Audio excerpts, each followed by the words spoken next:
everybody, it's Jamie from Play to Learn Preschool. Thank you for joining me this afternoon. I hope you had a great Wednesday, or you're having a great Wednesday. And if you're here, let me know in the comments. I'd love to say hi to you. Today, I am sharing with you more ideas for activities, circle time, art, and books to do to teach color theory to your preschoolers. In our video on Monday, I shared some ideas about how we introduce color theory with Little Blue and Little Yellow. So if you haven't seen that video, you should go back. It's Monday, what was it, the 5th of March. There's a video about introducing color theory. Yesterday and today with our preschoolers, though, we are introducing the full range of color theory with all of the primary colors. So I have a lot of activities actually to share with you today. Hopefully it's not too much, but I'm going to show you what we did for circle time yesterday, one of the really cool centers that we have set up. I'm going to try to reenact it here on the video, although it's one of those that you have to, kind of be in the classroom to see. I'll show you the art project we did and the book for yesterday, and then sort of the same thing for today, what we did for circle time and the art project and some another good book. So hopefully it's helpful. If you don't have these exact materials or you don't have this exact book, hopefully you can take the ideas and make them work for your own classroom, for your own supplies, and for your own students. Okay, so when we're introducing color theory, I love to give kids the vocabulary that they need to talk about it appropriately. So we talk to them about how these three colors, red, yellow, and blue, are really special, and they have a special name. When we put these three colors like this, they are called primary colors. And all 4 and 5-year-olds can say primary colors. So we talk about it. Let's say the word together. And what are the 3 primary colors? Red, yellow, and blue. And the thing that makes these colors so special is they can be used to make other colors. They're the only 3 that can really do that. So the very first circle time that we did yesterday with our preschoolers, when I was introducing primary colors, not just yellow and blue, to our students, this is the little activity that goes with it. I hope I can do it sort of, and you can see it on the camera. These are little plastic buckets that we got in a color sorting set. They were Gemma's kids, I think, but forever ago. If you do not have red, yellow, and blue buckets, you could use any old bucket and cover it with a piece of construction paper, or you could use a coffee can, or an oatmeal container. No stress about the buckets. So if you do not have red, yellow, and blue buckets, it will be okay. You could just cover it with a piece of paper. The activity that I'm going to show you here that we did for circle time, I actually got from Judy from Art Felt. Judy, I love this activity. If you do not have these little Art Felt puppets, you could make your own with some clip art, or you could just be really creative and cut them out of construction paper. Okay, so this is a story about 3 little white mice. How cute are these little white mice? Adorable. Look, they've got cute little tails. So once upon a time, there were 3 white mice who were friends. They went out to play and spotted 3 cans of paint. A red can, a yellow can, and a blue can. The mice were so excited, they decided to jump in. The first mouse jumped into the red can of paint. The second mouse jumped into the yellow can of paint. And the third mouse jumped into the blue can of paint. And do you know what happened to those mice? When the first mouse came out of the can, it wasn't white. It was red. What do you think happened to the second mouse? When it came out of the can of paint, it wasn't white. It was yellow. And when the third mouse came out of the can of paint, it wasn't white anymore. It was blue. The mice were so surprised. And the red mouse said to the yellow mouse, "I wish I was yellow like you. I'm gonna jump in the yellow can so I can be yellow like you." So the red mouse jumped into the yellow can of paint. And you'll never believe what happened. When he came out wasn't red. He wasn't yellow. He was orange. When the red mouse jumped in the yellow paint, he turned orange. Wow, said the yellow mouse. That's so cool. I think I want to jump in blue. So the yellow mouse jumped into the blue can of paint. And would you believe what happened when he came out? He had turned green. When the yellow mouse jumped into the blue can of paint, he turned green. Well, the blue mouse didn't want to be left out of all the fun, so he said to the orange mouse and the green mouse, I think I'll take a turn in the red can of paint. So he scurried off and jumped into the red can. Guess what happened?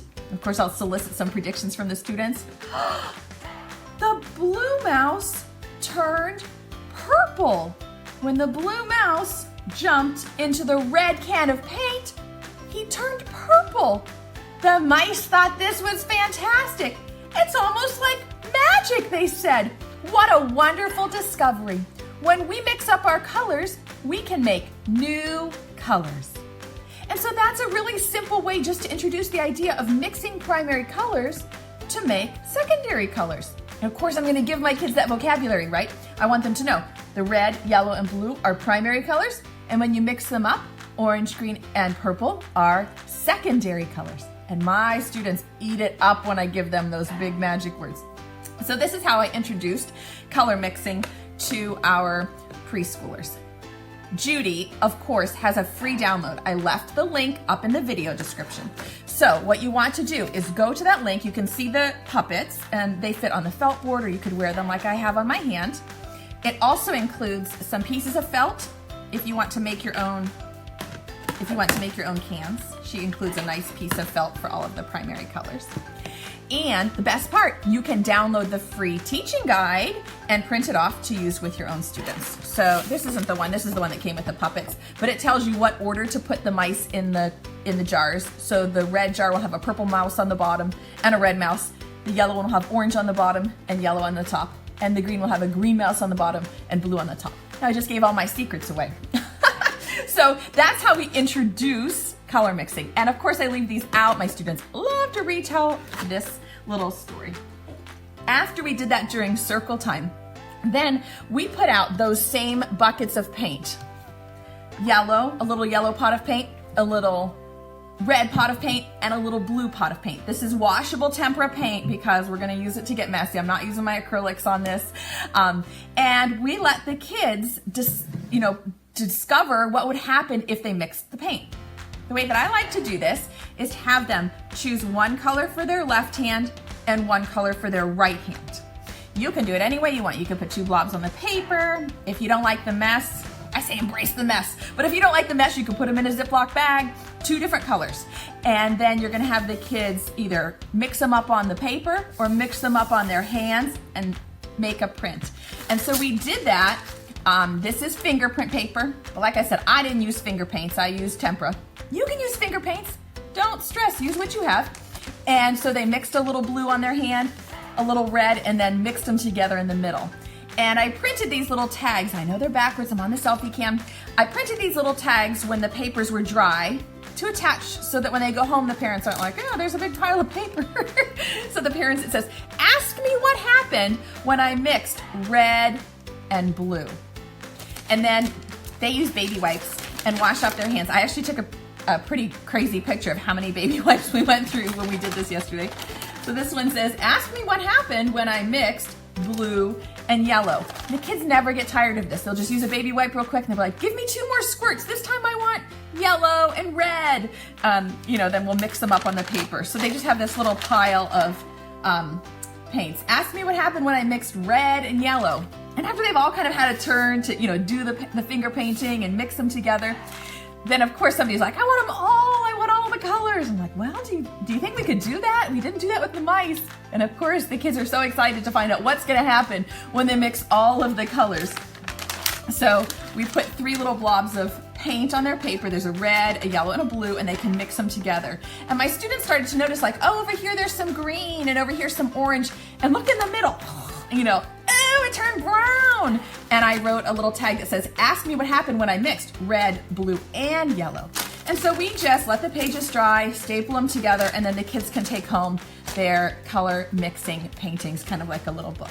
There is a link. You can print these. It's up in the video description. So if you decide to do this with your kids, just print a little tag and you can stick it to the front or the back so that the parents kind of have an idea of what you were working on.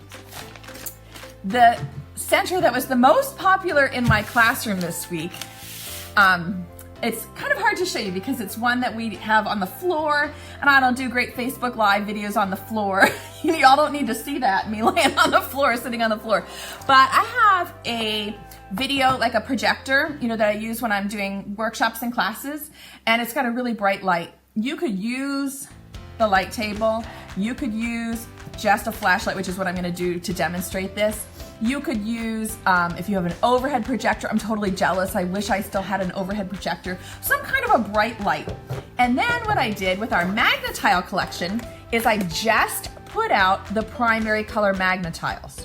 So I just picked out the red Magnetiles, the yellow, and the blue. And I put all the others away. And what happens with these Magnetiles is if you hold them up in front of the projector, of course, you know, the red one will turn the projection red, and the yellow one will turn the light yellow. And then when you put them together, I don't know, you won't probably be able to see this because I'm on the video, but you can even shine it down on the table or down on the floor. It changes the color of the light. So if, I'm jealous you have 3 overheads. Oh man, when I left the public school classroom, that was like one of my biggest regrets, that I still didn't have an overhead in my house. So, but put out flashlights with primary color Magnetiles. Let the kids see what happens when they shine the light. It's hard to see on the video, but when they shine the flashlight on red, it's red. When they shine the flashlight on yellow, of course the light turns yellow. And when they put them together, it's orange. And so we actually had this projector down on the floor in our block area and a white shower curtain on the wall with the projector, and I put a stool over it so they wouldn't step on the projector. I took a ton of pictures, which I'll hope to get up on Instagram later this afternoon. And they were building, and it was projecting the Magnetile shapes up on the wall, and where the colors were overlapped, they were making new colors. It was so much fun and so much talking, learning, negotiating. It was awesome. So I totally recommend sifting through your Magnetiles and just putting out the primary color ones with some light, or put them over at the light table and see what happens when they mix colors. Because what happens with preschoolers, you know, they get a new idea in their head. So they have this idea, when I mix paint, blue and yellow, it's always gonna make green paint. And then they've tried it with Play-Doh.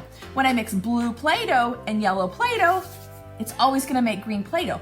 But with our preschoolers who are still forming these ideas and still forming the understanding in their brains, it doesn't always carry over to everything else. So if you have blue slime and yellow slime, they might not think that it's gonna turn into green slime. If you make blue oobleck and yellow oobleck, they might not be able to say, well, the Play-Doh made green, the paint, yellow and blue paint made green, yellow and blue slime made green, but maybe yellow and blue oobleck will make purple. You know, like they're still forming all these ideas in their heads. So to add a different component like light, when I mix blue light and yellow light, every single time it's green, green, green. You know, so we really want to reinforce those ideas with them. So this is another fun activity and super easy to set up. And then I'm sure you know where I'm going with this, but this was our story for story time. Mouse Paint by Ellen Stoll-Walsh, which is, of course, the story that the Art Felt Puppets are based off of. It is the perfect color mixing book. In this story, the 3 little white mice stay on a white piece of paper because you know what? They don't want the cat to see them. And then when they start mixing up the paints, they realize they can't camouflage anymore. And so, see, they start dancing. The yellow mouse is dancing in the blue puddle. He makes a green puddle of paint. But then they have this problem where they can't hide from the mouse, right?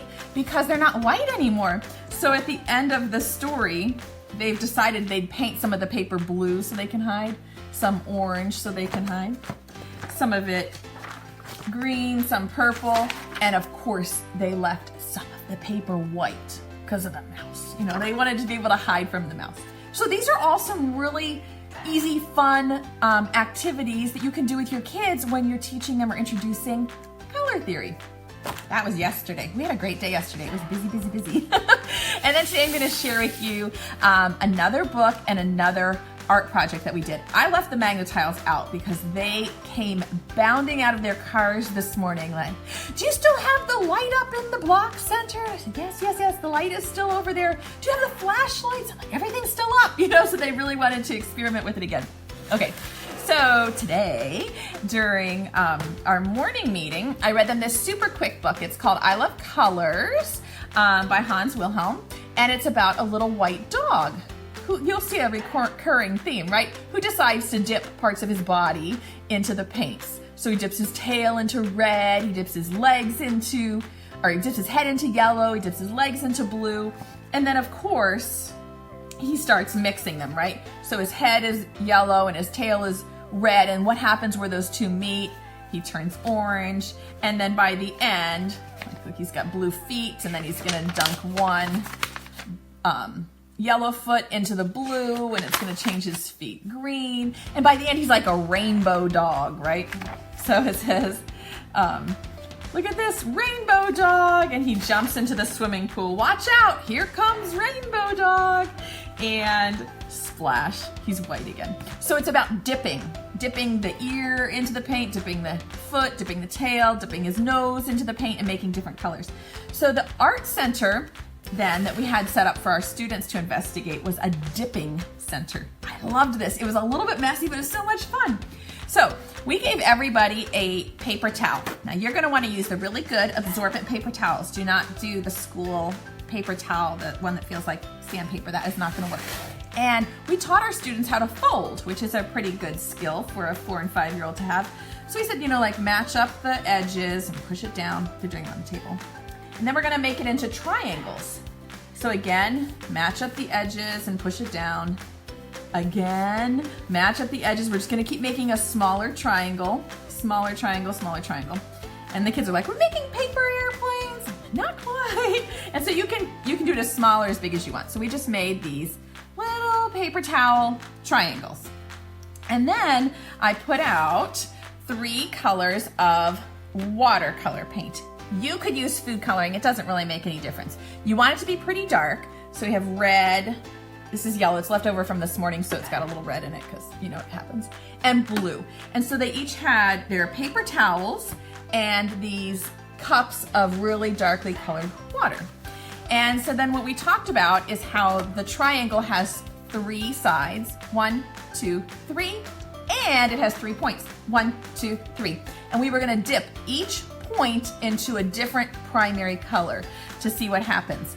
I wore gloves for this because I told them I would like wring out their paper towel a little bit, and I didn't feel like having rainbow hands all day. But they do not have to if you want. If you don't mind sending them home with rainbow fingers. So they're just gonna take the edge of the corner of their paper towel triangle and dip it into the watercolors. And then I said, you know, I'm just gonna use my gloved hand to help you wring out some of the extra water. And then they can pick what color do they want this point and what color do they want this point. At the beginning, of course, they're doing, you know, one of each color, and then they started to get really creative with it. So then they dip the next corner into the yellow. And you can sort of start to see where the 2 colors touch, right? What happens? And then this last white one, they're gonna dip into the blue or whatever color they want. They wanna do red again. And so it's good to squeeze it out though, because I'm telling you, this, you know, the paper towels are really super absorbent. So just gonna squeeze it out. And you can kind of see like where the colors overlapped, where the blue overlapped with the red and the blue overlapped with the yellow.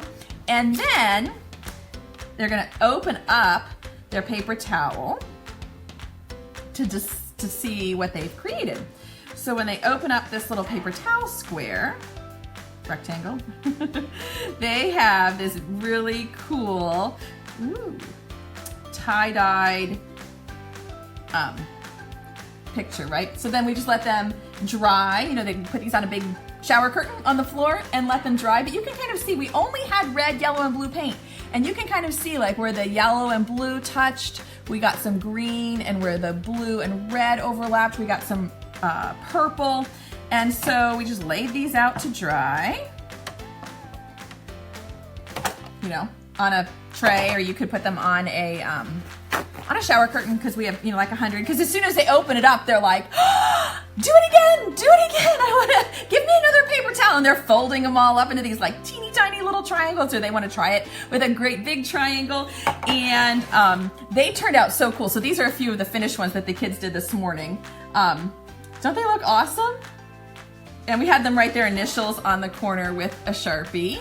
So aren't they cool? This one, he just wanted to do blue, yellow, or blue, you know, 2 blues and a yellow. And he's like, it just was blue, yellow, and green, no other colors. And they just look awesome. So what we're gonna do with them when they're dry is they can pick their favorite one. And we're just gonna back it to a piece of card stock. These paper towels are 12 inches long. So you have 2 options. You can either use a 12 by 12 piece of cardstock and cut it, or you can trim your paper towel, you know, down. But then we just put a little glue dot in each corner and backed it like this, so that the paper towel has a little bit of, you know, weight to it, and then they get to take their tie-dye colors home. So this was super fun. I think each of my kids, we went through like, this was a full roll of paper towels, and I only had 8 kids here today. So we were really making a lot of tie-dye paper towels, but I think it's a fun way to see how those colors, you know, mix together. And it goes perfectly with this story of the dog who dips his ear in yellow and then dips it in red, dips his tail. So anyway, that was our art project. And then of course, the story that makes sense to go with that at the end of the day is White Rabbit's Color Book by Alan Baker. If you're not familiar with this book, it will remind you a lot of mouse paint. It will remind you a lot of the I Love Colors. And if you've been watching my videos for a while, hopefully your students will be like, hey, that book reminds me of the book we read yesterday. And they might even be using that vocabulary, that keyword like, hey, look, the rabbit has primary color paints. And when it all comes together, that's when my eyes get all sparkly and I'm like, ah, good job, kids. So this white rabbit decides to take a dunk in some paint. He starts, of course, with the yellow paint. So it's just like the mice. He dunks himself into the yellow paint. And then he decides to see what will happen if he's yellow and dunks into red. And of course, he turns orange. In the middle of this one, he takes a shower and then tries again. He starts with red and then goes into blue. What do you think will happen to that rabbit? He turns... Oop, look at him. How cute is that picture? He's like taking a little bath in the blue paint. And of course, when he comes out, he is purple, a royal purple rabbit. Princess Purple Rabbit goes in the shower. And of course, then he goes, you know, yellow, blue, and then blue into yellow. My favorite part is at the end, the shower runs out of water and he's green from doing blue and yellow. And so it's like, oh dear, there's no more water, but there's a little bit of red paint left. So what do you think is gonna happen if I'm green and I take a dunk into the red paint? And I always ask the kids to make predictions. This afternoon or this morning when I was reading it to my kids, they're like, just turn the page. I was like, no, I want you to guess. And the guesses were like pink, white, purple, green, like green, orange. They guessed every color except for brown. And so then when I turn the page, I'm like, oh, look at that. Hooray, brown rabbit. Lovely warm brown. Blue, yellow, and red together make brown. And so then they're like, huh, I thought it was gonna be pink. You know, like I said, they're still kind of making those connections and still trying to figure it all out, which is why they need lots and lots of opportunities to play, to paint, to mix colors, to mix Play-Doh, to mix light, and try to form those pieces of understanding about color theory. So anyway, that's what we did this week. hopefully you can take at least one of those ideas and use it with your own kids, with your own classroom and your own resources. And I will be back again tomorrow to share some more ideas with you. Thank you guys so much for joining me. It's so good to see so many people on today.